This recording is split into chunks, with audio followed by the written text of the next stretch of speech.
A common image used to connect behavior and our brain is an iceberg. When you imagine an iceberg, what you see above the water is only the tip of the ice mass. Under the water, there is a much larger ice formation. When we think about our children, the behavior they demonstrate is the part of the iceberg that we see above the water. It may be the most obvious red flag that there is a problem, but the real problem is the reason for the behavior. This is represented by the part of the iceberg hidden under the water. This is our internal state, made up of conscious and unconscious beliefs about ourself. When we are addressing our children's behavior, it is critical to begin with what's below the water, to support our children to learn to regulate these internal states instead of acting them out in tantrums. During this presentation, we will discuss our brain and what is happening beneath the water. This will help us respond to our child's brain states with a supportive, healthy approach.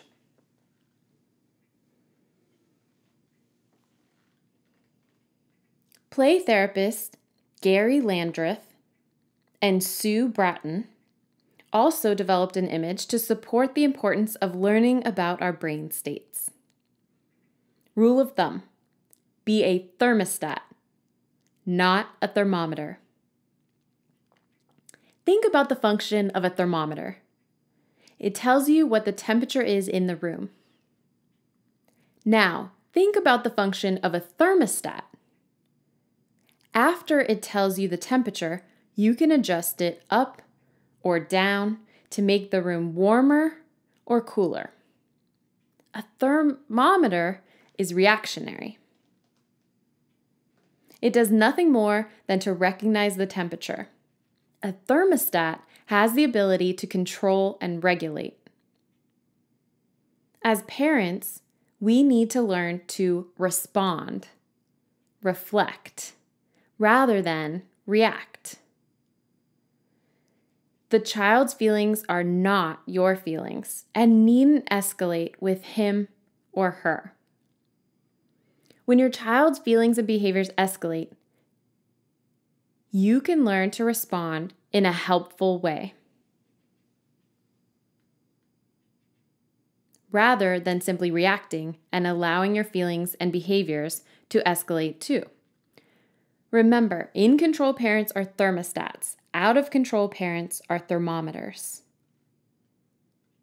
Understanding the brain states will help us as parents to be a thermostat, co-regulator to our children.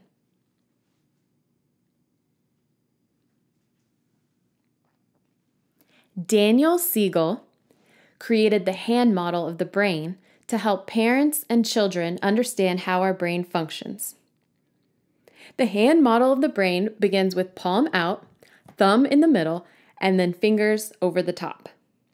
The hand model of the brain is useful because when you know about the parts of the brain, you can learn how to direct your attention in a way that can get certain areas activated and work together. You can change both the function and the structure of your brain by knowing about how the brain is structured. The completed brain looks like this. The top of the brain is called the cortex, which is your fingers. If you lift your fingers, the cortex, this area is called the limbic area. In the limbic area, you see there are connections upwards to the cortex and downwards to the brainstem. Our brain is connected to the body through the spinal cord, represented in your wrist. The brainstem in our palm is beneath our cortex and limbic area.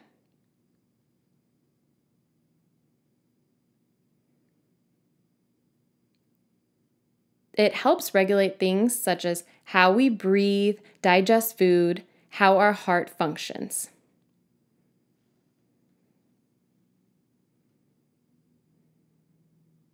The brainstem has an important set of regions that create the fight, flight, freeze, and faint response that activate when we feel threatened. The brainstem is reactive, and it works closely with the limbic region. The brainstem works with the limbic system to motivate us and drive our behavior. The limbic system, or limbic area, appraises the meaning of things, whether they are significant or not, good or bad. Memory is divided up and connected through the limbic system to the amygdala and the hippocampus. Our attachment to other people, how we connect with caregivers and build relationships, not only in childhood but throughout our life, is found here. These functions work closely with the cortex region, which is essentially making maps. Maps of the outside world through our eyes and ears. There is an area in the front called the frontal cortex, or the association cortex, where associations are made in thought. The frontmost part of the frontal lobe, called the prefrontal cortex, is involved in integration. It integrates the cortex, limbic area, brainstem, body, and social world together. When you meditate or use a mindfulness practice, you are intentionally integrating your entire brain-body system. This is grounding and harmonious. When you are not integrated, it can become chaotic and rigid. It is like flipping your lid. Instead of living in harmony within yourself and in harmony and connection to others, you are becoming chaotic with an outburst or rigid and withdrawn. This is demonstrated by lifting your fingers and showing how the prefrontal region is no longer linking the cortex, limbic area, brainstem, body, and social world. It has become disintegrated. When we are integrated, this is a gift. It is the foundation of well-being in our bodies, in our relationships with others, with nature, and creativity, collaboration come from integration.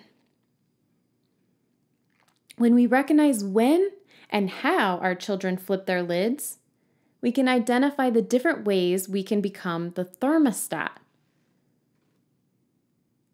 to support our children. When our children have flipped lids, they are not in a place to learn, discuss, or process information. Their need in the moment is calming their body and emotions. As parents, we can help them regulate their emotions and soothe their physiology. This may include using the sensory strategies that we learned from the other presentation that fit our children's sensory profiles. This will then lead to integration and connecting to the logical part of the brain.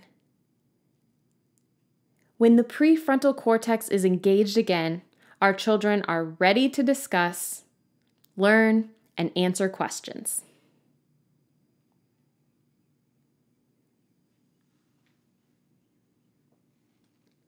In her book, Conscious Discipline, Becky Bailey describes the brain by the 3 different states it experiences. She begins with the brainstem, which she identifies as the survival state. She then moves to the limbic region and labels this the emotional state brain.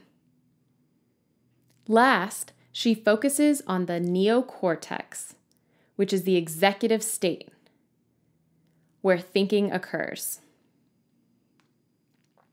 The survival state is accompanied by the question, am I safe?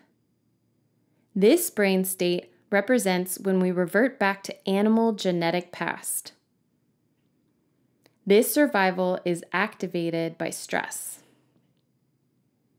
As we learned from Daniel Siegel, this is the fight, flight, freeze, faint response. This is an unconscious automatic response. Behaviors you may see from your child if they do not feel safe and the survival state is triggered include physical aggression, hitting, kicking, pushing, biting. There may be tantrums, head banging or withdrawal, running away, daydreaming. They seem to be awake, but they're daydreaming, or hiding. In the survival state, the need children communicate in this state is the need for safety and feeling secure.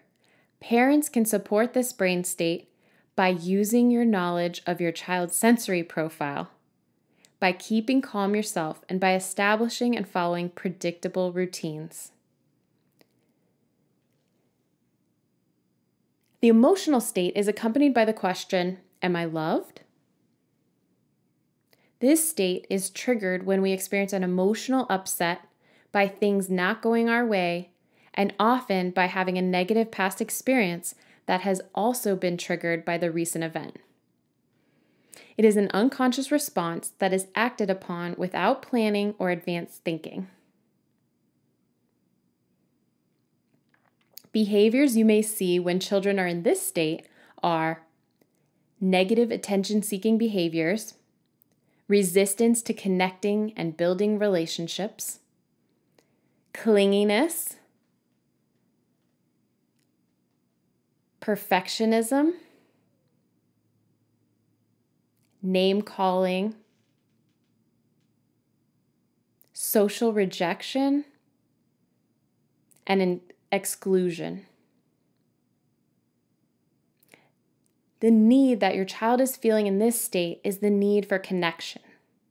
When the child is in this brain state, parents can support their child by offering encouragement, engaging in empathy, and by offering limited choices to help structure the child's daily life. My oldest daughter was 4 when her sister was born. Ellie, was in her emotional state for months after Annie, the baby, was born. Ellie engaged in various attention-seeking behaviors, not wanting to separate from her dad, regressing to acting like a baby herself, like she wanted diapers and wanted a bottle again. She would cry over minor stressors. And anytime Mom, would try to connect with her, she would reject my attempts. I remember when she came to the hospital for the first time to meet her sister, I handed the baby to my husband and invited Ellie to sit with me on the bed. I gave her a new book, and I asked her if she wanted to read with me, and I would read to her. She looked at me and said no, and brought the book over to her grandmother to read to her. Ellie was jealous of the attention her new sister was getting and was unconsciously asking, "Am I still loved?" When we came home from the hospital, I made sure to have special playtime with Ellie every day while her sister napped. We read and drew and built Lego structures together. This predictable routine helped Ellie to feel both safe and loved. Over time, we observed the shift in Ellie from her emotional state to her executive state. One night, as she was brushing her teeth, With her dad, she informed him, "Dad, you know I love Annie," her baby sister, "but I think it was better when Annie was still inside Mom's uterus." Ellie could recognize her feelings and use formal language to share her emotions and experience. She was beginning to accept that her sister was here to stay and sharing what she was processing with a trusted parent.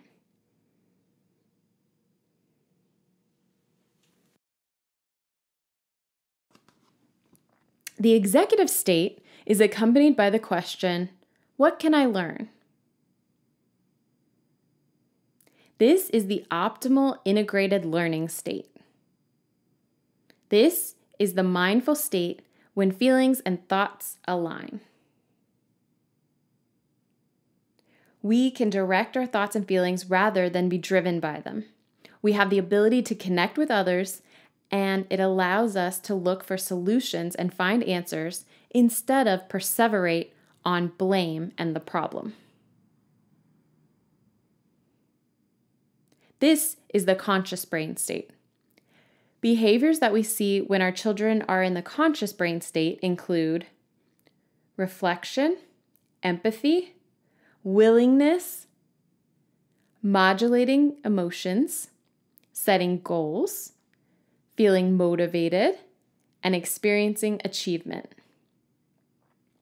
The intention in the executive state is to wisely adapt and respond to the situation at hand.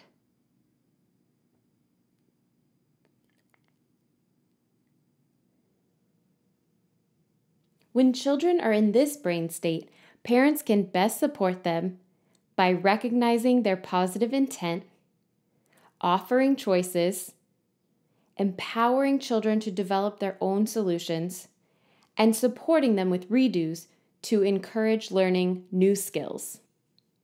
As we discuss the survival, emotional, and executive brain states, it is important to emphasize that parents cannot support their children until they are calm, regulated, and in the executive state themselves.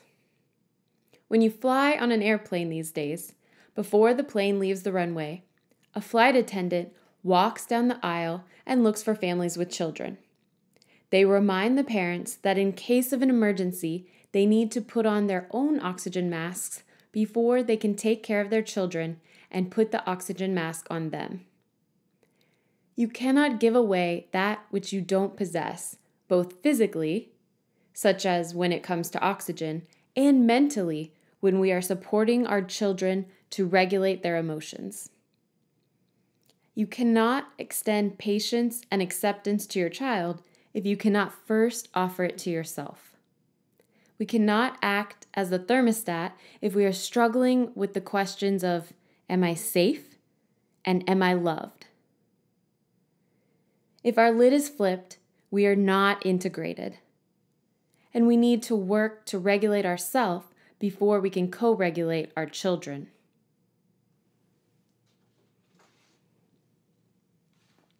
I would like to share 3 books that you may want to read with your children. Your Fantastic Elastic Brain by Joanne Deek is a book that helps children understand the anatomy and function of their brains. It has wonderful illustrations that kids can connect with. And it breaks down the concepts of how the brain grows, stretches, and changes into child-friendly language. Hey Warrior, written by Karen Young, is a wonderful book for children who struggle with anxiety or worries. It examines how the brain functions when under stress and provides strategies to relax the amygdala. These strategies include deep breathing exercises, using positive self-statements, and visual imagery. The third book is entitled What Goes On Inside My Head: How Your Brain Works and Why You Do What You Do, by Robert Winston. It's a great book of brain facts with pictures that kids seem to love. It has great images, graphs, and visual descriptions of how the brain works. I know this section was content heavy. Thank you for sticking it out to the end. I hope that you are able to use this knowledge about our brain to find new understanding of your children's behavior.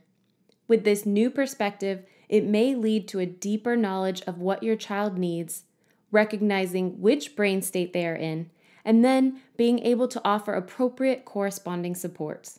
And most importantly, being able to first assess yourself and recognize which state you are in, and meet your own needs before addressing the needs of your children. I'm hoping you are able to watch this presentation while in your executive state, as this is our learning brain. If you've been watching this in your survival or emotional state, you may want to consider rewatching, as we know it is very hard to learn and retain new information when the focus of our brain is trying to protect us and keep our body running smoothly. Thank you.